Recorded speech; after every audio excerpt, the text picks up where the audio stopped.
Greetings, my mystery mavens. I'm Maithobal, your guide to the hidden corridors of history and the whispered legends of power.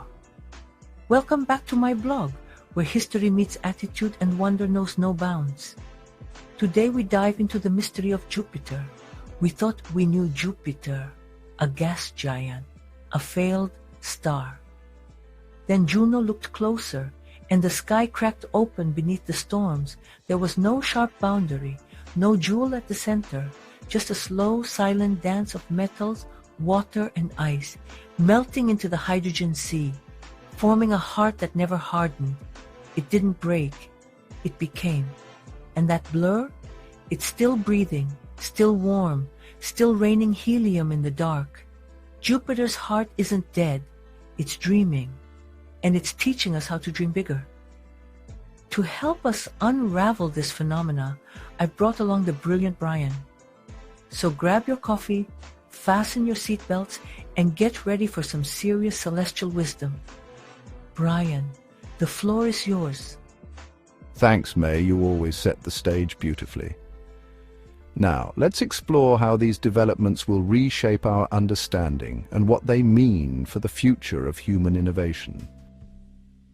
For decades, we gazed upon Jupiter, the storm-racked sovereign of our solar system, with reverence and a quiet certainty. We imagined its interior as a matter of simple binaries. Either a dense, rocky heart lay hidden beneath its swirling clouds, or it did not. Two camps of scientists, two tidy theories, and the rest was just waiting for a probe, for data, for clarity. Then came Juno, NASA's celestial scalpel, dispatched not to wander, but to dissect. And what it found beneath Jupiter's tempestuous shroud was not an answer, but a riddle so grand it shattered our textbooks, upended planetary science, and whispered a new cosmic truth. The universe delights in defying our neat little boxes. In the golden age of cosmic speculation, the genesis of Jupiter was painted in two competing strokes. The first tale sang of gravitational collapse, a cosmic whirlpool born in the chaos of the infant solar nebula. Here, Jupiter erupted not from rock, but from gas alone, a runaway vortex of hydrogen and helium collapsing under its own weight, a failed star that never kindled its nuclear fire. Elegant, swift and pure, yet strangely barren. For if Jupiter formed this way, its atmosphere should mirror the sun's, light, simple, unadorned, but it didn't. Peering through telescopes and flyby probes, scientists kept stumbling upon excesses: carbon, nitrogen, oxygen, even noble gases like argon and krypton, enriched threefold over solar levels. These metals, as astronomers call all elements heavier than helium, were cosmic graffiti on a canvas that should have been blank. Where did they come from? The second tale answered with core accretion. Here, Jupiter began humbly, as Earth did, with dust and ice, clumping into planetesimals, colliding into a worldlet 10 Earth masses strong. Only then, with gravity matured, did it gulp the nebula's gas like a cosmic infant at the teat. This explained the metals. They were baked into the cake from the start. But this story, too, stumbled. Would such a core survive billions of years beneath pressures so monstrous they turned hydrogen into a liquid metal? Could it remain intact, or would it melt, dissolve, vanish like sugar in a storm? And why, despite decades of measurements, did Jupiter's gravity refuse to betray a sharp, dense core? By the dawn of the 21st century, science stood at an impasse. Both theories were luminous yet incomplete. We needed more than theory. We needed a witness. Our first emissaries, Pioneer and Voyager, swept past Jupiter like poets glimpsing a titan in twilight. They saw the Great Red Spot, a hurricane older than nations. They mapped a magnetosphere so vast it would dwarf the moon in our sky. They sensed the planet's furious dynamo humming in layers of metallic hydrogen. But they couldn't see in. Their gravity readings were distant, blurred, like diagnosing a fever by watching someone sweat through a wall. Then came Galileo, not a visitor but a resident. Its orbiter circled for years and its probe plunged into the abyss, transmitting for 1 heroic hour before pressure and heat crushed it like a soda can in a god's fist. It confirmed the metals. The atmosphere was enriched. Core accretion seemed vindicated, except the probe had barely scratched the surface. If Jupiter were a skyscraper, Galileo had analyzed the paint on the front door. The heart remained sealed. We had mountains of data, but the deeper we looked, the more the mystery thickened. Science, ever stubborn, demanded resolution. And so Juno was born, not as explorer, but as arbiter. Juno was no tourist. She was a surgeon, armed with a single scalpel, gravity. To map Jupiter's innards, she would skim just 4,000 kilometers above the clouds, plunging again and again into the solar system's fiercest radiation belts. To survive, her brain was sealed in a titanium vault, a centimeter thick. Every close pass was a flirtation with doom, a slow erosion of her circuits by invisible fire. Her method? The Doppler effect, listening to the whisper of Jupiter's gravity tugging at her radio signal as she flew. A denser region pulled her slightly faster, a lighter one slower. From Earth, scientists measured these shifts with absurd precision, down to fractions of a millimeter per second. Over dozens of polar orbits, Juno stitched together a 3D gravity map, layer by layer, like a cosmic MRI. The world waited. Would Jupiter choose collapse or core? Yes or no? Simple, binary, final. It did neither. What Juno revealed was stranger than fiction. Jupiter has no sharp core.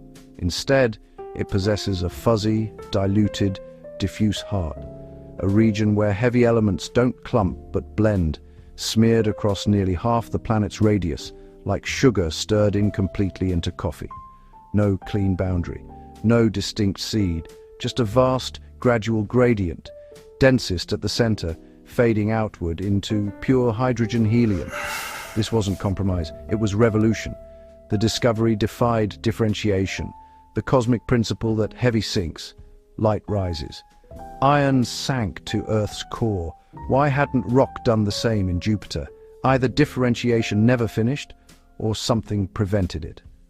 Suddenly, two new narratives emerged, not of birth, but of violence and chemistry.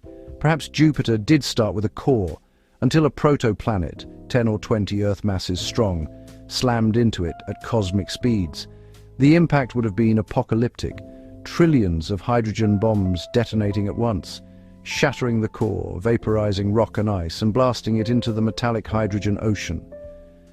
Like silt churned by an underwater blast, the debris would linger, creating the blur Juno saw. It was a beautiful, dramatic idea, and for a moment it thrilled scientists, but simulations betrayed it. Gravity, that relentless cosmic housekeeper, would have resorted the mess. Within tens of millions of years, mere blinks in Jupiter's 4.5 billion year life, the heavy elements should have sunk back down, reforming a core. Yet here we are in 2025 with Juno still seeing the blur. So unless Jupiter was struck yesterday, cosmically speaking, the cataclysm alone couldn't explain it.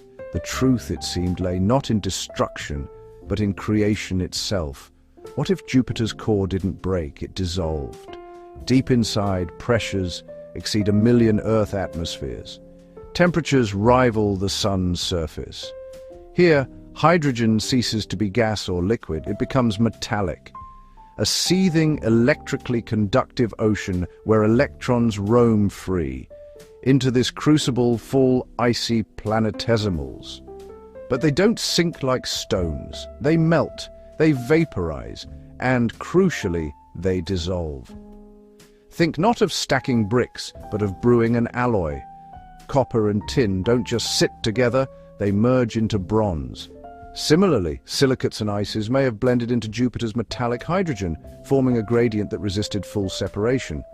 But why didn't convection, the planet's internal boiling, stir this gradient into uniformity? But what if the gradient stifled convection itself? In a layered cocktail, dense syrup below, light juice above, heat alone can't mix them. The density difference locks the layers in place. So too in Jupiter. The metal-rich deep interior may be stably stratified, suppressing the churning that would erase its chemical fingerprints. The blur isn't a flaw, it's a fossil, preserved by physics itself. One oddity could be coincidence. Two, that's a pattern. Enter Cassini, the ringed sentinel of Saturn. Though it lacked Juno's precision, Saturn gifted scientists a natural instrument: its rings.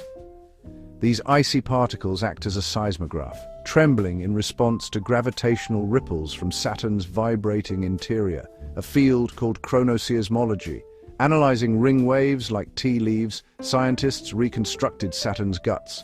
And lo, they found the same thing: a diffuse core, even more extended than Jupiter's, spanning 60% of its radius, containing 17 Earth masses of heavy elements, spread like jam in a cosmic bun. Two giants, one strange architecture. This wasn't accident, it was design. The era of tidy planetary models was over. Giants, it seemed, are born blurred.